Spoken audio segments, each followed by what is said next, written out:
नमस्कार, enemy news देख रहे हैं आप। मैं हूं आपके साथ प्रियव्रत दीक्षित। उत्तराखंड भी उत्तर प्रदेश की राह पर अब चल चुका है। उत्तराखंड में भी अपात्र राशन कार्ड धारकों पर सरकार शिकंजा कसने की तैयारी में है और अगर 1 जून तक अगर अपात्र कार्ड धारकों ने राशन कार्ड सरेंडर नहीं किए तो मुकदमा भी दर्ज किया जाएगा। जी हां, सख्ती बरतने के इस अभियान में अब सिर्फ 13 दिन शेष रह गए हैं, यानी कि अपात्र राशन कार्ड धारक या तो 1 जून तक अपनी राशन कार्ड को सरेंडर कर दें, नहीं तो कार्रवाई होना तय बताया जा रहा है। बता दें कि उत्तराखंड में राष्ट्रीय खाद्य सुरक्षा अभियान में 1.48 लाख से अधिक अंत्योदय और तकरीबन 12 लाख प्राथमिक परिवार राशन कार्ड धारक हैं और इन राशन कार्ड धारकों में दर्ज 61.94 यानी कि 61,94,000 यूनिट वर्तमान में प्रधानमंत्री गरीब कल्याण अन्न योजना के अंतर्गत निःशुल्क मिल रहे हैं। साथ ही खाद्य विभाग के मुताबिक NFSA के अंतर्गत बड़ी संख्या में ऐसे भी परिवार हैं जो अब पात्रता के दायरे से बाहर हो चुके हैं और विभाग को ऐसे आवेदन बड़ी संख्या में मिल रहे हैं जो NFSA के अंतर्गत राशन कार्ड बनाना चाहते हैं और पात्रता की शर्तें भी पूरी कर चुके हैं। इसके बावजूद विभाग नए राशन कार्ड नहीं बना पा रहा है। खाद्य मंत्री रेखा आर्या का कहना है कि जितने अपात्र लोग कार्ड सरेंडर करेंगे तो उतने ही पात्र लोगों के नए कार्ड बनाए जाएंगे। वहीं दूसरी तरफ राशन कार्ड डीलरों का कहना है कि उनके लिए पात्र और अपात्र व्यक्ति का चुनाव करना बहुत ही मुश्किल है। वहीं बीजेपी का कहना है कि अपात्र धारकों के खिलाफ निश्चित तौर पर कार्रवाई होना चाहिए जो गरीबों का हक मार रहे हैं। इस पूरे मामले में कांग्रेस का कहना है कि क्या अपात्र कार्ड बनाने वाले के खिलाफ भी FIR होगी।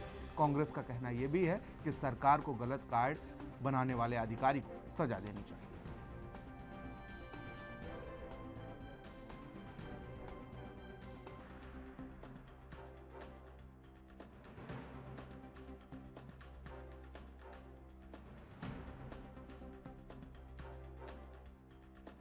गए हैं उनके खिलाफ कार्रवाई होनी चाहिए। इस प्रकार से जिनका हक है उनके हक पर डाका डालने का काम ये अपात्रों ने किया है, उन पर कार्रवाई सरकार करेगी, ऐसा मेरा विश्वास है।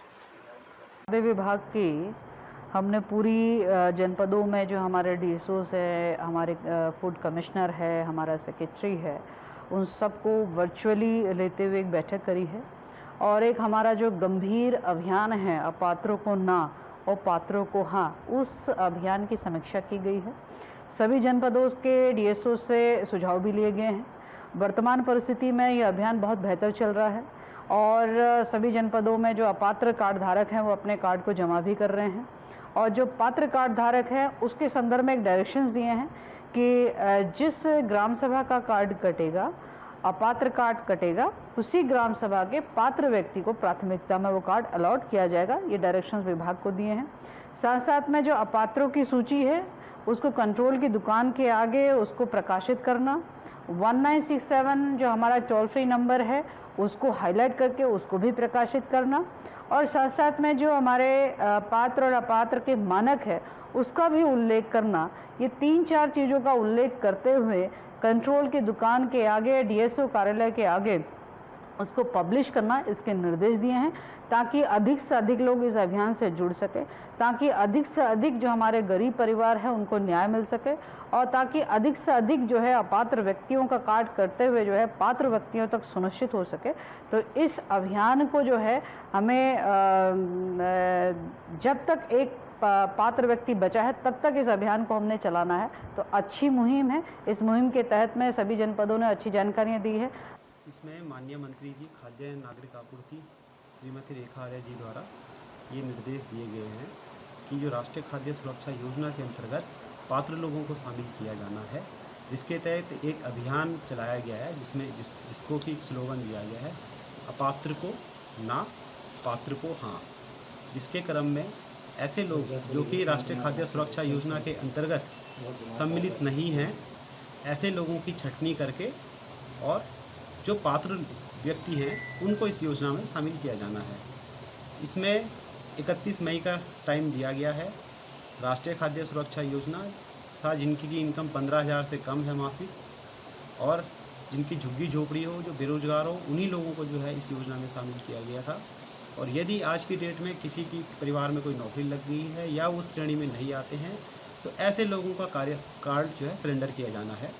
तो इसी के तहत जो है अभी देहरादून जनपद में लगभग 266 राशन कार्ड जो है कल तक जो है सरेंडर हुए थे। तो प्रतिदिन जो है लोग आ रहे हैं। हमारे सभी लोगों से अपील है कि जो लोग इस कैटेगरी के अंतर्गत नहीं आते हैं वो फ़ौरन से अपना कार्ड सरेंडर करते हैं, अन्यथा की दशा में अगले महीने 1 जून से जो है उन पर जो भी कार्रवाई होगी, जो शासन से जो निर्देश प्राप्त हुए हैं उसके तहत कठोरतम कार्रवाई करी जाएगी।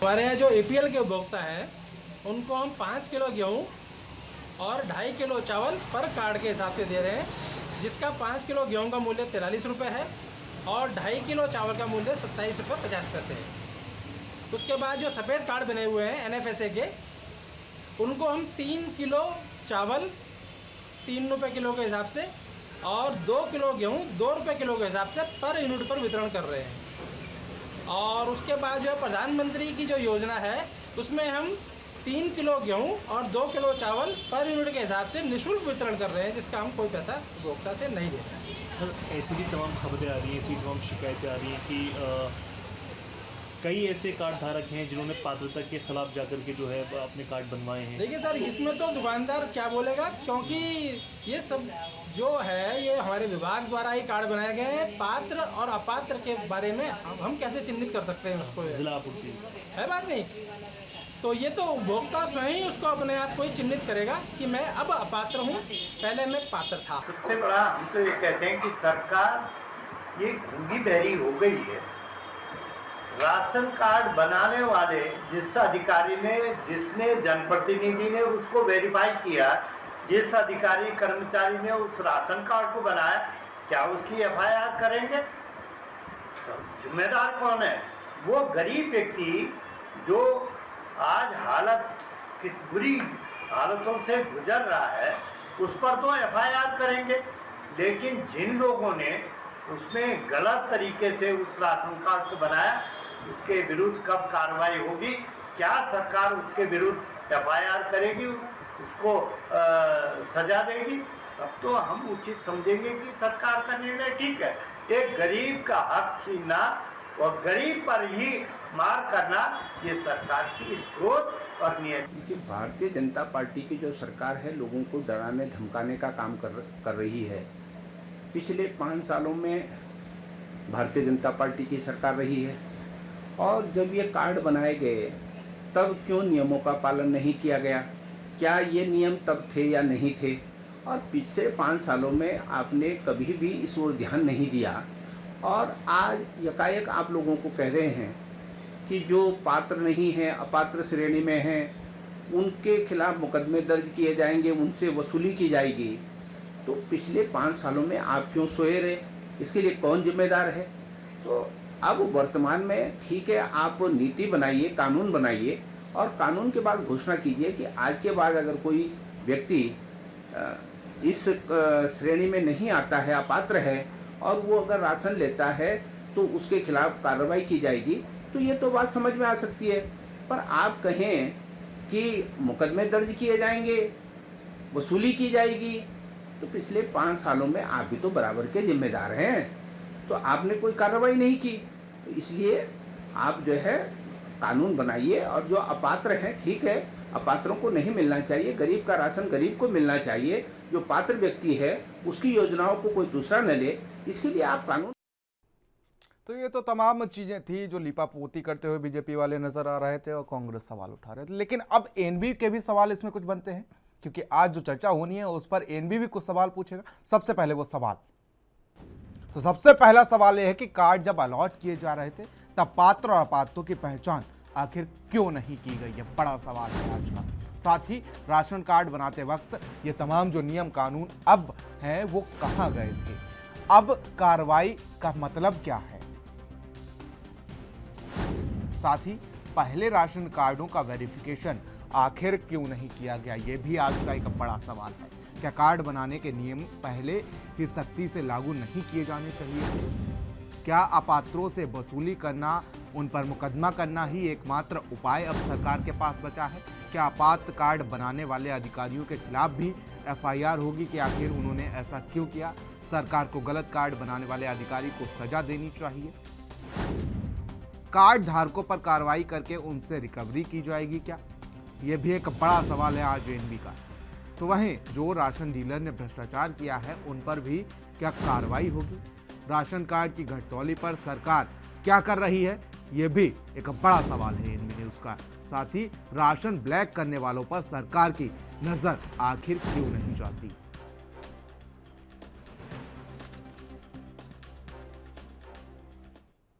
तो ये तमाम सवाल हैं एनबी न्यूज के जो आज चर्चा का विषय बनेंगे और ये तमाम सवाल पक्ष से भी पूछे जाएंगे, विपक्ष से भी पूछे जाएंगे। मेहमान भी हमारे साथ जुड़ चुके हैं, लेकिन उससे पहले एक छोटा सा ब्रेक लेते हैं।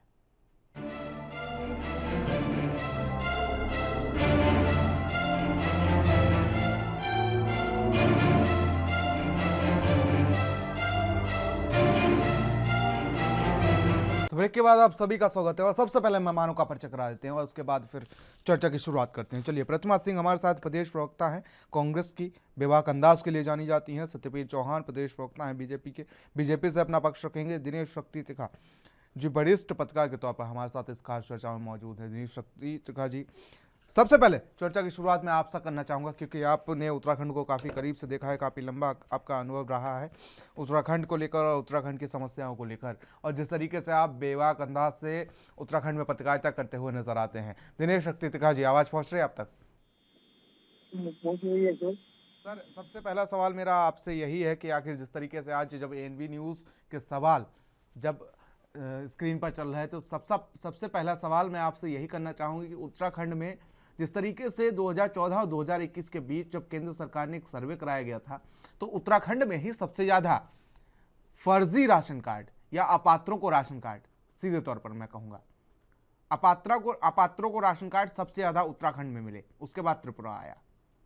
सर, 11 करोड़ की जनसंख्या वाले राज्य में लगभग 6,44,000 अपात्र राशन कार्ड, एक बड़ा सवाल बन जाता है। 2014 से 2021 के बीच में मैं अगर बात करूं तो जी 2014 में भाजपा सरकार बनी थी, प्राइम मिनिस्टर बने थे जी। इस लगभग में अपना वोटिंग करवाना था क्योंकि पहली बार मोदी जी प्राइम मिनिस्टर बने थे। तो उस वक्त इन्होंने अनाज शनाज कोई वेरिफिकेशन नहीं की किसी की, जो भी उनके सामने छोटा आया बड़ा आया, जो भी उनका नेता आया उन सब के इन्होंने राशन कार्ड बना दिए गए।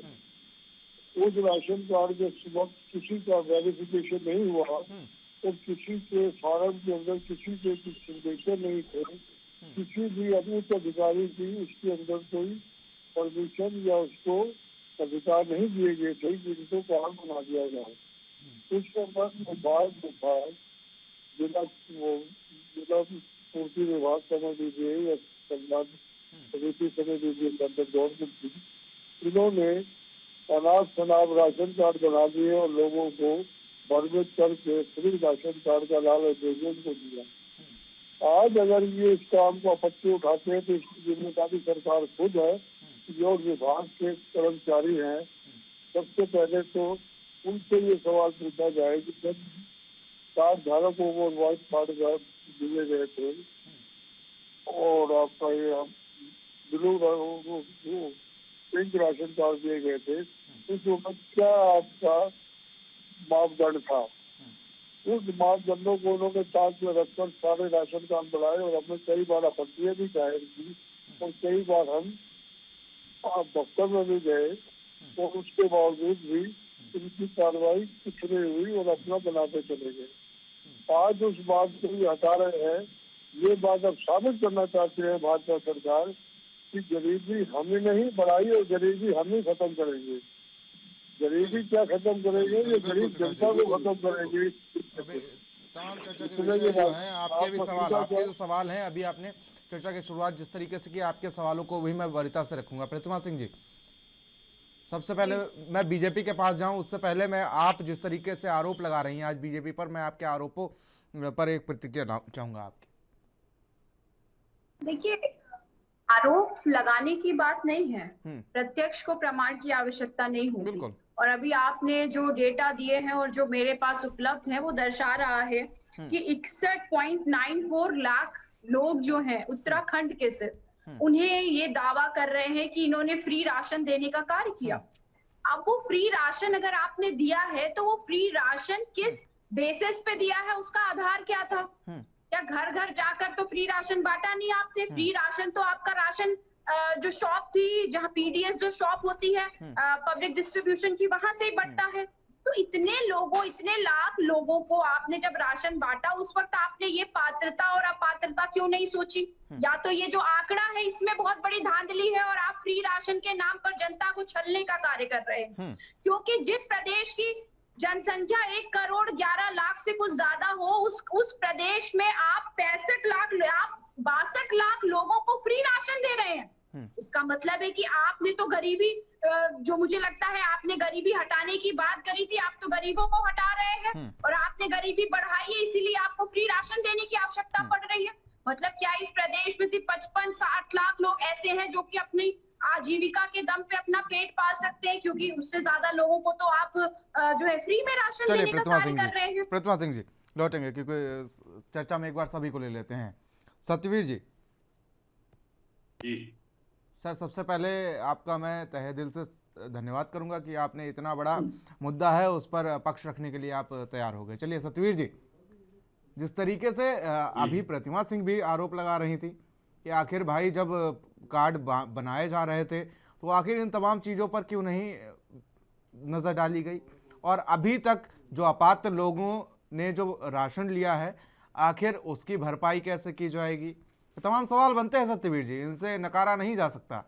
और जो चीज़ें प्रत्यक्ष हैं, क्योंकि केंद्र सरकार ने एक सर्वे किया था 2014 से 2021 के बीच, जिसमें सबसे ज़्यादा उत्तराखंड में ही अपात्रों की लिस्ट आई थी।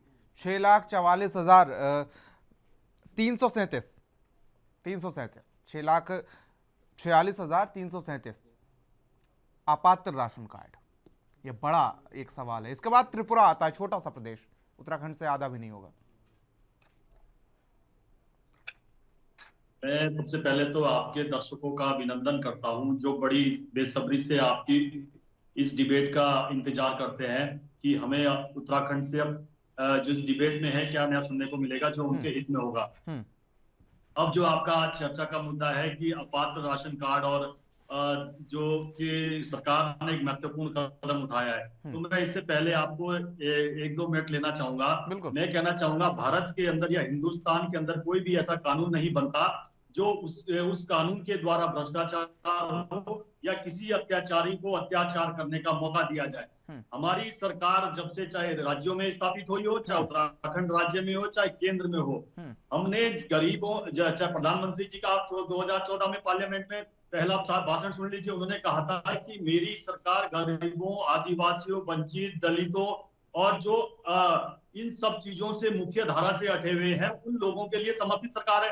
उसी प्रकार उत्तराखंड में भी पिछले 5 सालों में हमारी जो सरकार रही है, जो दीन दयाल जी के अंत्योदय का जो सपना है, जो उनका विचार है कि अंतिम पद पर बैठे व्यक्ति को किस प्रकार से उसके जीवन का उत्थान और प्रगति की जाए, उस और 5 सालों में हमने कार्य किया। उसी का स्पष्ट रूप से आपने रिजल्ट देखा होगा कि जो प्रचंड 10 मार्च को हमारी जीत हुई है। और प्रियव्रत जी, मैं आपको बताना चाहूंगा जिस प्रकार से हमारी मंत्री जी ने अभी बहुत अति आवश्यक महत्वपूर्ण कदम उठाया कि जो अपात्र लोग हैं वो किसी पात्र का हक ना छीने, ना किसी को ये। हाँ सर, मैं उनकी बाइट को बड़े ध्यान से सुन रहा था। सत्यवीर जी, मैं उनकी बाइट को बड़े ध्यान से सुन रहा था, उसमें एक और सवाल आ गया मेरे दिमाग में। चलिए वो सवाल मैं आपसे जरूर लूंगा। प्रतिमा सिंह जी,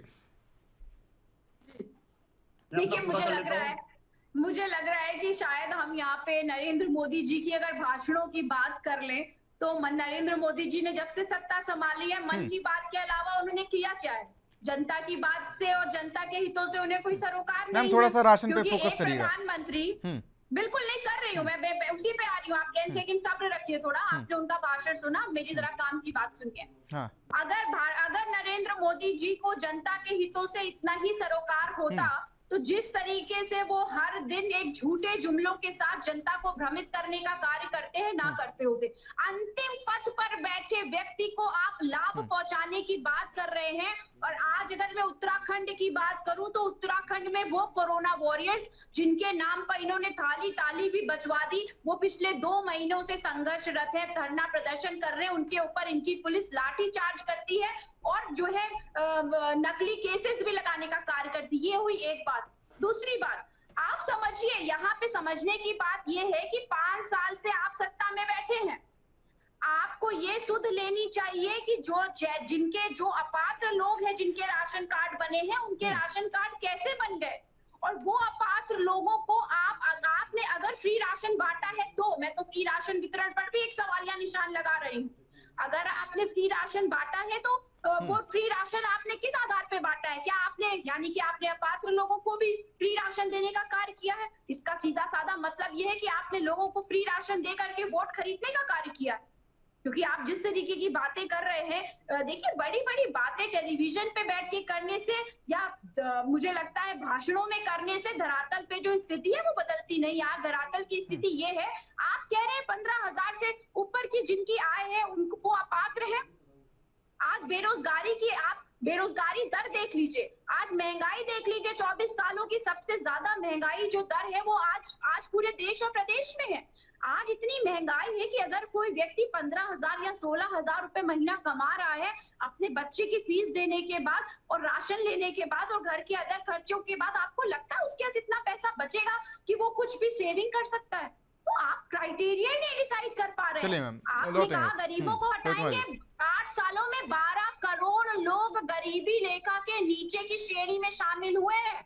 12 करोड़ लोग हैं। चलिए, आपके आंकड़े का मैं स्वागत करता हूं, लेकिन सत्यवीर जी, रेखा आर्या जो आपकी मंत्री हैं, खाद्य और रसद विभाग की मंत्री हैं, वो अभी उनकी बाइट की जिक्र किया था ना आपने। उन्होंने कहा कि जो भी पात्र राशन कार्ड सबमिट करेगा अपना, उसके बाद एक पात्र को राशन दिया जाएगा। सर, सबसे बड़ा सवाल यहाँ पर यह बनता है कि आखिर सबसे पहले अपात्रों को राशन कार्ड अलॉट कैसे कर दिया गया, और दूसरा सवाल यह बनता है कि जब उनको अलॉट कर दिया गया तो मतलब पात्रों को नहीं अलॉट किया गया और अपात्र को अलॉट कर दिया गया। अब वो पात्र जो अपात्र वाले का इंतजार करे कि कब वो राशन कार्ड सरेंडर करता है, तब उस पर पात्र को राशन मिलना शुरू करे। सर, वो यही कह रही थी कि जब एक अपात्र राशन कार्ड जमा करेगा तब पात्र को अलॉट किया जाएगा। मैंने सीधे तौर पर सुना। अभी अगर आप चाहें तो मैं दोबारा भी सुनवा सकता हूं। मैंने भी उनका पूरा वक्तव्य सुना, मगर उन्होंने ये नहीं कहा कि अगर कोई उस गांव में कोई अपात्र नहीं निकलता, अगर पात्र कोई व्यक्ति रह गया है या किसी कारणवश उसने अपने नहीं बनाया। दूसरा, मैं इससे पहले आपको एक बार बताना चाहता हूँ, और मीडिया के माध्यम से एक उच्चतम प्लेटफॉर्म बन सकता है इस सूचना का। हमने तो मोदी सरकार ने स्पष्ट रूप से कहा, अभी कांग्रेस मात्र 2 राज्यों में रह गई है, आने वाले समय में वहां से भी विलुप्त हो जाएगी, और एक और राज्य में गठबंधन में है। सर उस पे अभी चर्चा का बहुत समय है सर। अभी लगभग 40 मिनट हैं बकाया। अरे मैम, एक मिनट, मैम लौटेंगे, ऐसे चर्चा नहीं होती ना। चलिए आप तो कांग्रेस के नेताओं को लेकर जाते हैं और उनको अपने यहाँ मंत्री और विधायक बनाते हैं। तो आप अगर कांग्रेस चलिए प्रतिमा सिंह जी लौटेंगे आपके पास, लौटेंगे। लोकतंत्र के हत्यारे हैं आप। अरे मैम चलिए, लोकतंत्र का हत्यारा कौन है? मुझसे बेटर कोई नहीं जानेगा। मैं चौथा स्तंभ हूँ। चलिए। अरे सर, अरे मैम एक मिनट, ऐसे चर्चा नहीं होती। आप दोनों मर्यादा रखिए, ठीक है? चलिए, मर्यादा रखिए थोड़ी सी। चलिए सत्यवीर जी, इस तरीके की चर्चा नहीं होती। सत्यवीर जी, थोड़ा सा शब्दों को आप भी कंट्रोल में करिए, प्रतिमा सिंह जी थोड़ा सा, ठीक है? सत्यवीर जी, सर सत्यवीर जी, इस तरीके से चर्चा नहीं होती है। आप इस तरीके के शब्दों का प्रयोग करते हैं।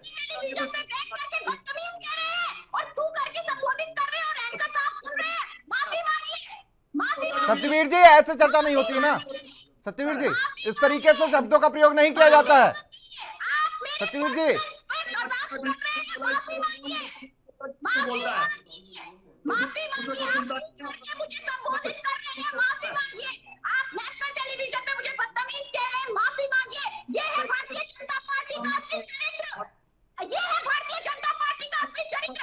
आपकी विचारधारा महिला विरोधी है, आप महिलाओं का सम्मान नहीं करते हैं, तभी आप ये करते। विचारधारा के लोग हैं आप कभी महिला का सम्मान नहीं कर सकते। आपके कितने विधायक, कितने मंत्री महिलाओं के शोषण के लिए जेलों में बंद रहे, महिलाओं के शोषण के आरोप लगे हैं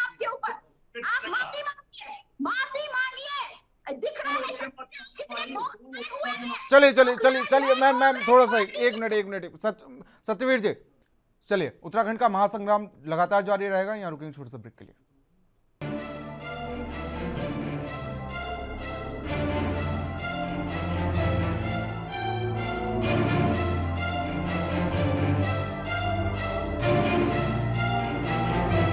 तो उत्तराखंड का महासंग्राम लगातार जारी है और मेहमानों पर चलेंगे बृजमोहन सिंह जी और सत्यवीर चौहान जी। चलिए चलिए चलिए, अब ब्रेक ले लिया ना, ब्रेक के बाद चलिए चलिए चलिए। प्रतिमा सिंह जी चलिए सत्यवीर जी चलिए, इस तरीके से चर्चा नहीं होती है, जरा बोलने का भी तो मौका दीजिए सत्यवीर जी आखिर इस तरीके के शब्दों का प्रयोग चर्चा में किया जाता है क्या, ये बताइए जरा। क्या मानसिकता लेकर बैठे हैं आप बीजेपी की? आप तू करके बदतमीज करके आप किसी पार्टी की प्रवक्ता को बोलते हैं। अरे प्रिय बच्चे मेरी बात सुन लीजिए, आप सुनाइए, नरम होकर बात करिए। मैं किसी के समय पे नहीं बोला, अगर मेरे बीच में बोलेगा तो सुनने को नहीं मिलेगा दर्शकों को। सर तो इस तरीके के शब्दों का प्रयोग करेंगे क्या?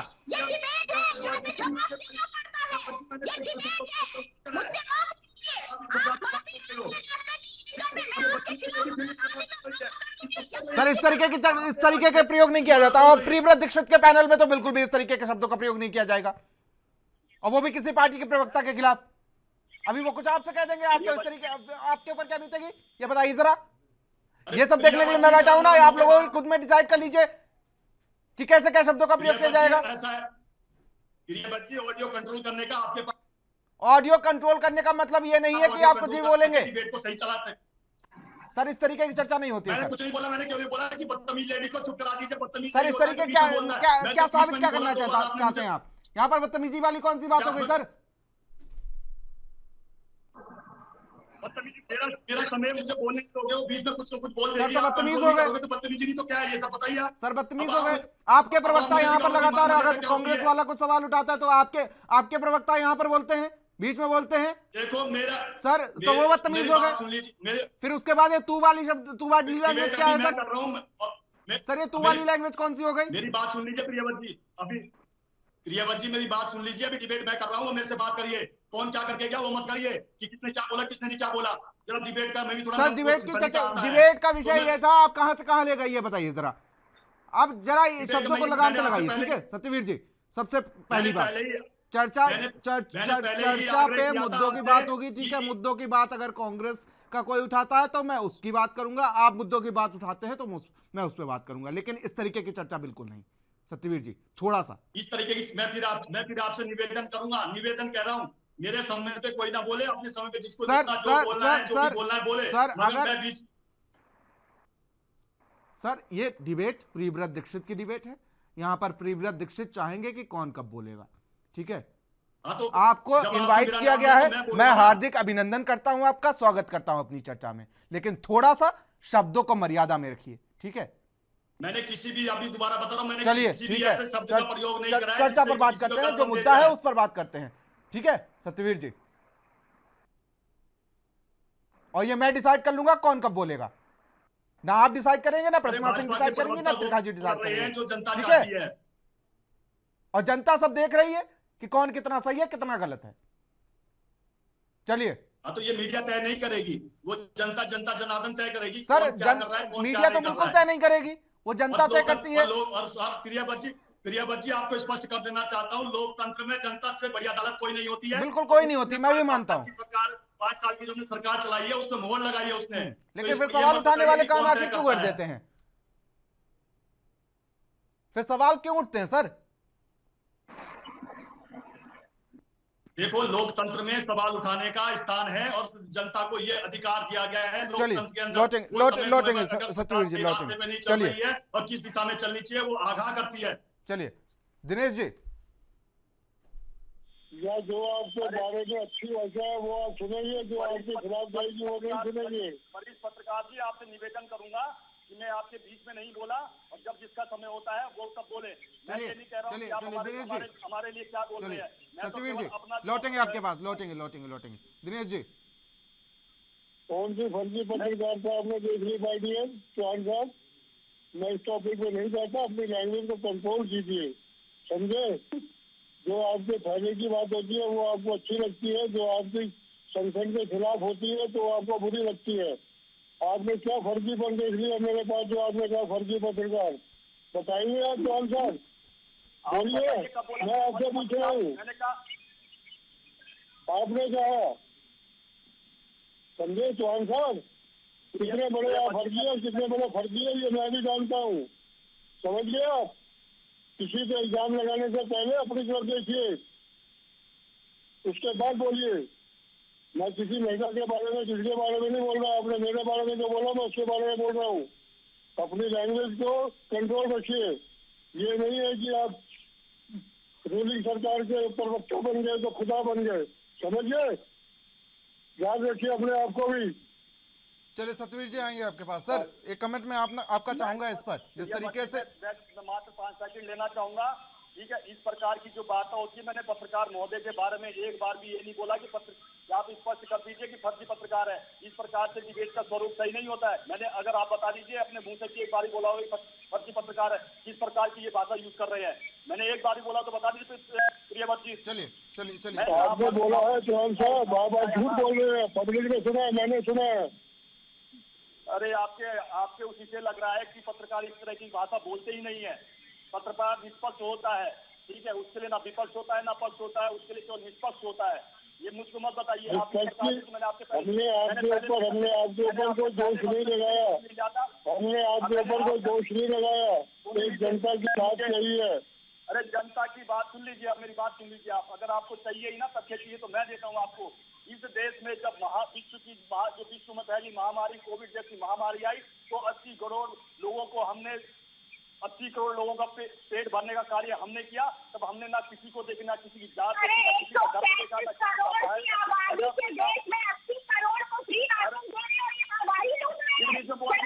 चलिए प्रतिमा सिंह जी आएंगे आपके पास। प्रतिमा जी मैं नहीं चाहता कि डिबेट इस तरीके से चले। प्रतिमा जी आएंगे आपके पास। प्रतिमा जी आएंगे आपके पास। आएंगे मैडम।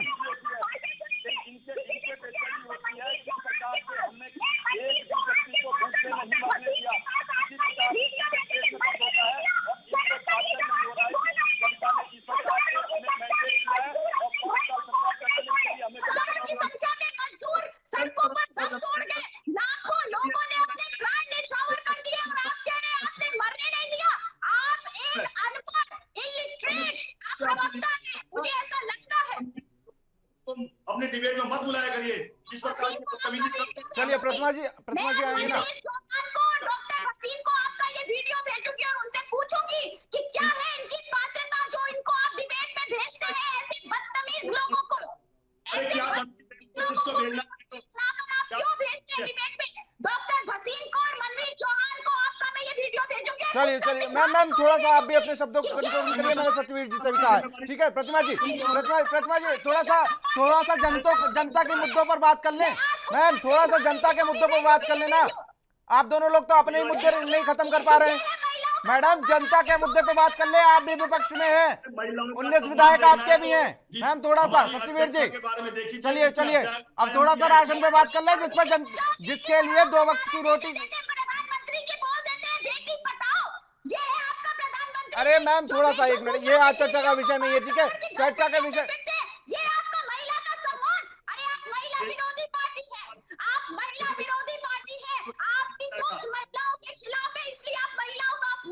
चलिए जरा 1 मिनट। प्रतिमा सिंह जी 1 मिनट। सवालों का जवाब नहीं है आपके पास क्योंकि आपके पास तथ्य नहीं है, आप पढ़ लिख के नहीं आते हैं। भारतीय जनता पार्टी के प्रवक्ता, मेरी बातों का जवाब होता तो बुलाते नहीं हैं। सत्ता में जो प्रवक्ता चलिए इन दोनों लोगों की आवाज को जरा डाउन कर दिया जाए, ऐसे लोग नहीं मानेंगे ना। इन दोनों लोगों की आवाज को जरा डाउन किया जाए। चलिए सत्यवीर जी आवाज डाउन हो गई, अब नहीं आवाज आ रही है आपकी। प्रतिमा सिंह जी आपकी भी आवाज नहीं आ रही है। सत्यवीर जी चलिए। दिनेश जी मैं आपका कमेंट चाहूंगा, जिस तरीके से आज है तो आज भी से भी या कांग्रेस की प्रवक्ता जी से भी जिस मुद्दे के ऊपर हम बैठे हैं उस मुद्दे को ही बात क्यों नहीं होती। ये जब एक दूसरे को भटक जाते हैं तो एक दूसरे के खिलाफ लड़ना शुरू कर देते हैं। आज से 4-5 दिन पहले भी यही हुआ था कि भाजपा के प्रवक्ता को कुछ समझ में नहीं आ रहा था, इधर कांग्रेस के प्रवक्ता को समझ नहीं आ रहा था। वो खुद पूछती थी और कुछ ये बोलते थे और इन दोनों में आपस में झगड़ा हो गया और पूरा चंपावत के टॉपिक के ऊपर जो बात उठनी थी उसकी एक भी बात नहीं उठी। ये आपस में ही लड़ना शुरू कर देते हैं, आपस में ही एक दूसरे पे इल्जाम लगाना शुरू कर देते हैं, जिसमें हम लोगों को भी परेशानी पैदा होती है और हम लोगों को भी इनकी किसी की बातें सुननी पड़ती है, जबकि उन्हें किसी चीज की कोई तमीज नहीं होती। तो बात करने का तरीका नहीं है। जनता का मुद्दा था, 2 वक्त की रोटी के लिए इंसान मरता है और 2 वक्त की रोटी के लिए आज का मुद्दा था एक तरीके से, और उस पर बताइए। वही मुद्दा 2 रोटी का जो मुद्दा था, उस मुद्दे के ऊपर उसमें जितने भी अधिकारी हैं वो भी इन्वॉल्व है, जिनके कार्ड धारक है, व्हाइट कार्ड धारक तो है ही है, बाकी गुलाबी कार्ड धारक भी उसी के अंदर आते हैं।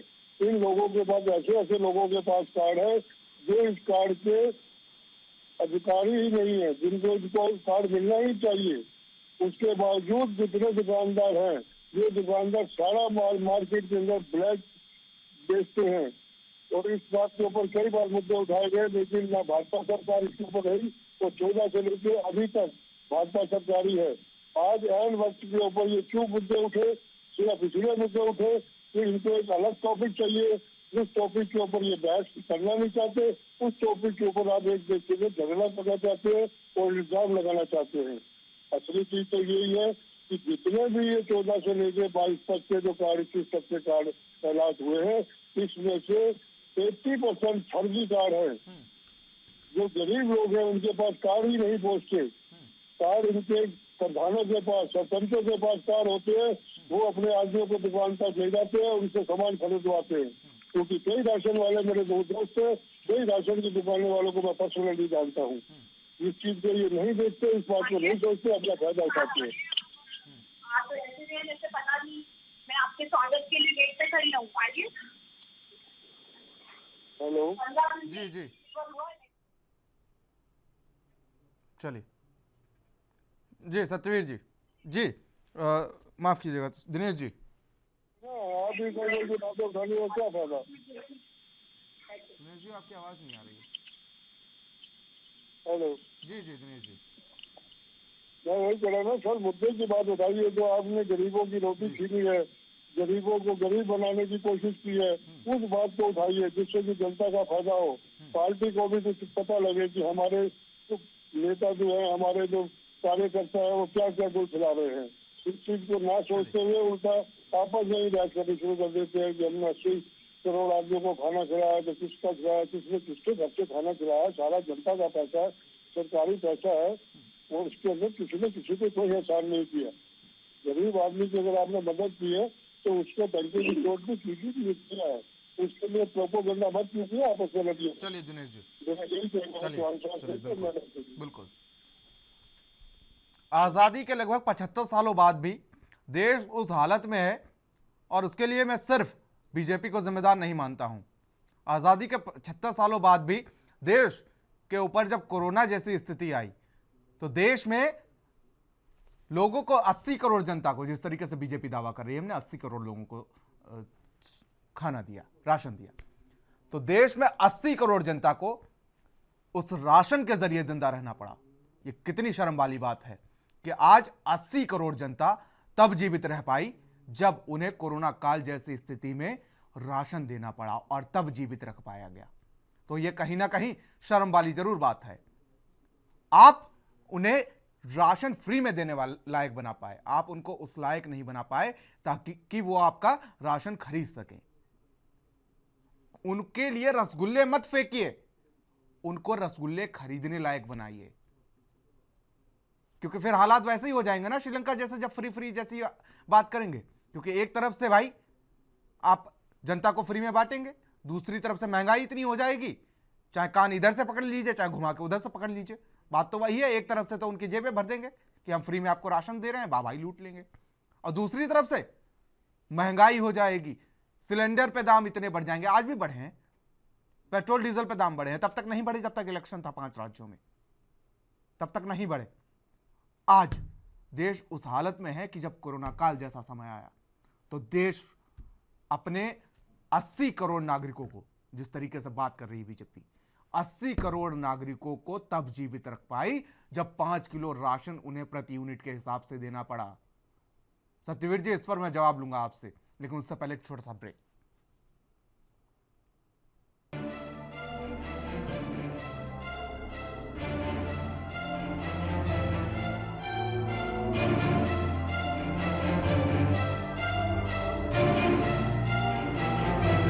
ब्रेक के बाद आप सभी का स्वागत है। मेहमानों के पास सीधे चलते हैं। सत्यवीर जी हमारे साथ बने हुए बीजेपी का पक्ष रखेंगे।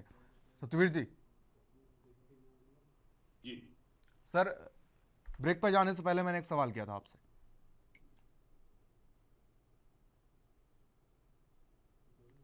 आपने बोला कि ये शर्म की बात है कि 80 करोड़ लोगों के अगर कोई भूख से घर में नहीं सोया।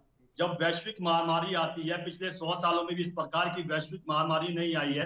अगर उस समय सारे कारखाने बंद हो गए हो, परिवहन की सारी व्यवस्था बंद हो गई हो, मजदूरी बंद हो गई हो और वो समाज उससे जुड़ा हुआ हो, डेली वेजेस पे जुड़ा हो, क्या उसको ये सरकार का दायित्व नहीं बनता है कि वो सर बिल्कुल दायित्व बनता है। मैंने कब मना किया इससे कि सरकार का दायित्व नहीं बनता है, लेकिन सर एक सवाल ये भी है कि जनता को उस लायक नहीं बना पाए कि वो 4-5 महीने की जब स्थिति ऐसी हो जाए तो जनता अपने हिसाब से एडजस्ट करके 4-5 महीने काटे। ठीक है सर, की बात पूरी सुन लीजिए, उसके बाद आपको जो बोलना है बोलिए जी।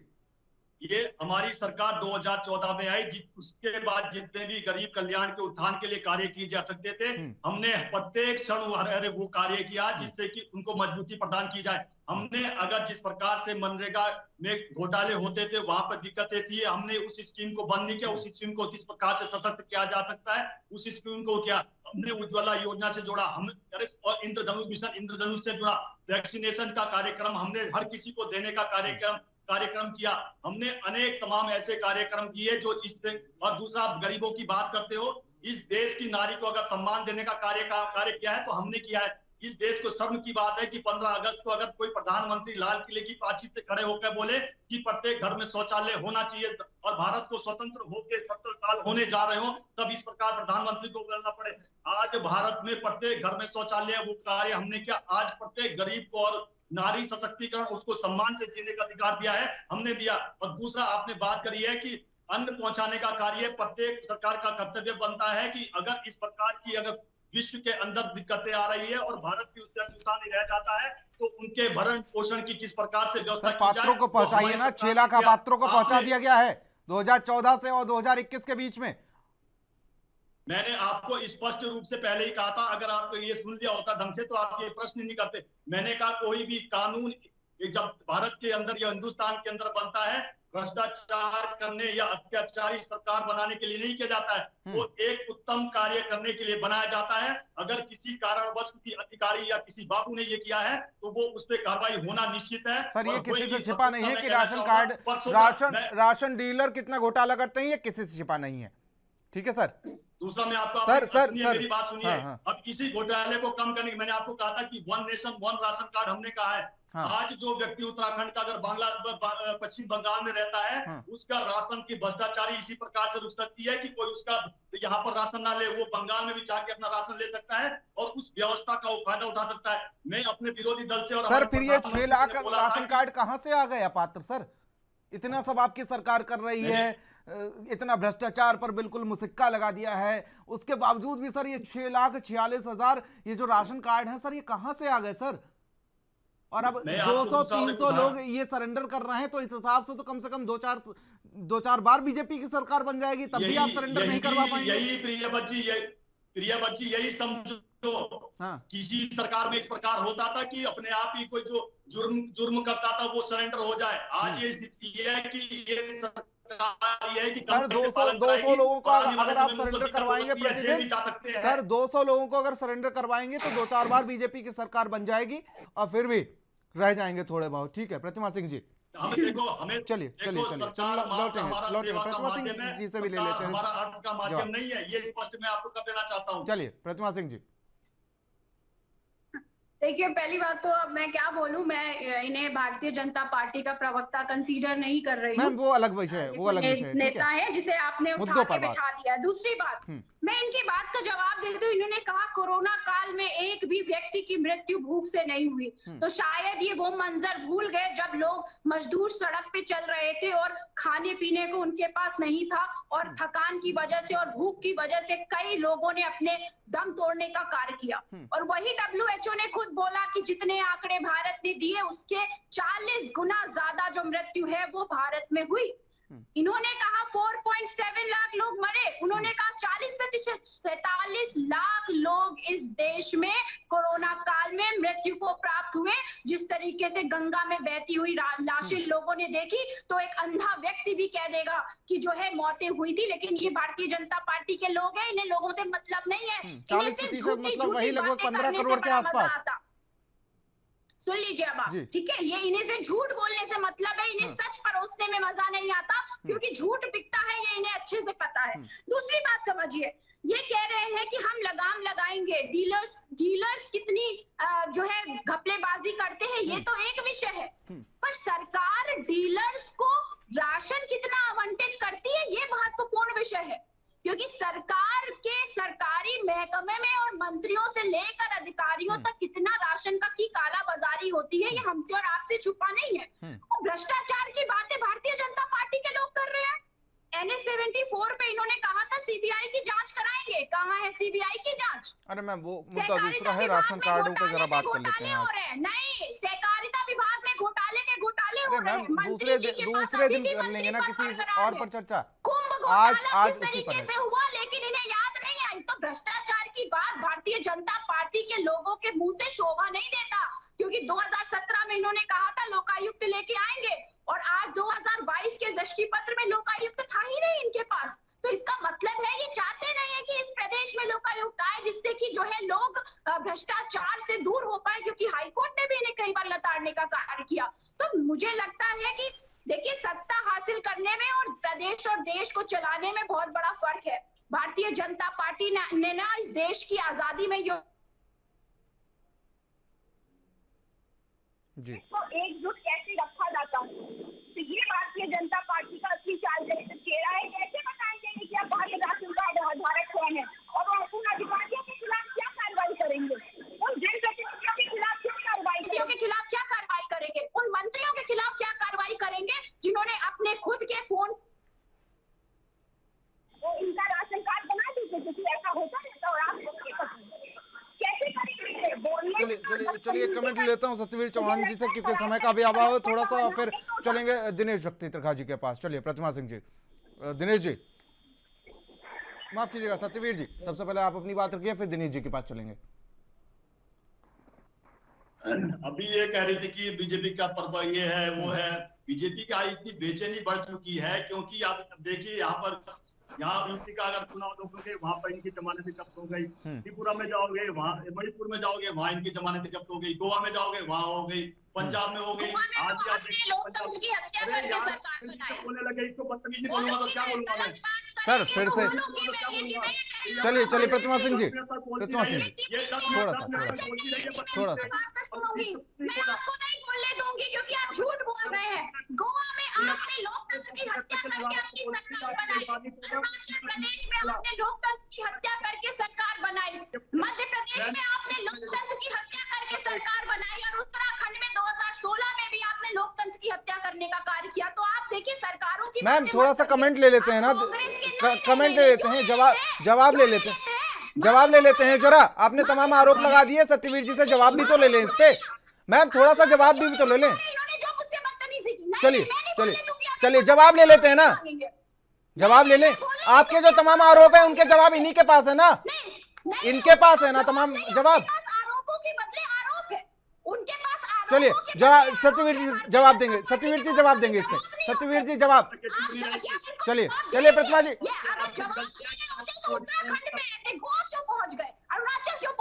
चलिए जवाब थोड़ा सा समय का अभाव है, थोड़ा सा। चलिए सत्यवीर जी जवाब दीजिए। मैम अब सुनेंगे सिर्फ जवाब सर, सीधा सटीक सा जवाब है, थोड़ा सा छोटा सा, क्योंकि समय का भी थोड़ा सा अभाव। प्रिया बच्ची सीधा जवाब तब दूंगा ना जब आप टोटली चलिए इस डिबेट को सही से कराओगे। आप डिबेट को सही से करा ही नहीं रहे हो सर। मेरे सर किस तरीके के डिबेट सर नहीं सही से करा रही है बताइए जरा सर। मौका सबको देता हूं बोलने का, ठीक है सत्यवीर जी, मेरे ऊपर सवाल उठाने से पहले जरा सा सोच लीजिए, ठीक है। आपके ऊपर इंजाम लगाऊंगा मैं। ये अभी पत्रकार महोदय बोले, ये भी बोलिए, मैं किसी के बीच में नहीं बोला। चलिए मैं बोलता हूँ इसके पेट में दर्द हो जाता है। चलिए प्रतिमा सिंह जी, चलिए इनके प्रतिमा जी की आवाज को थोड़ा डाउन कराया जाए। प्रतिमा जी की आवाज को थोड़ा डाउन किया जाए। चलिए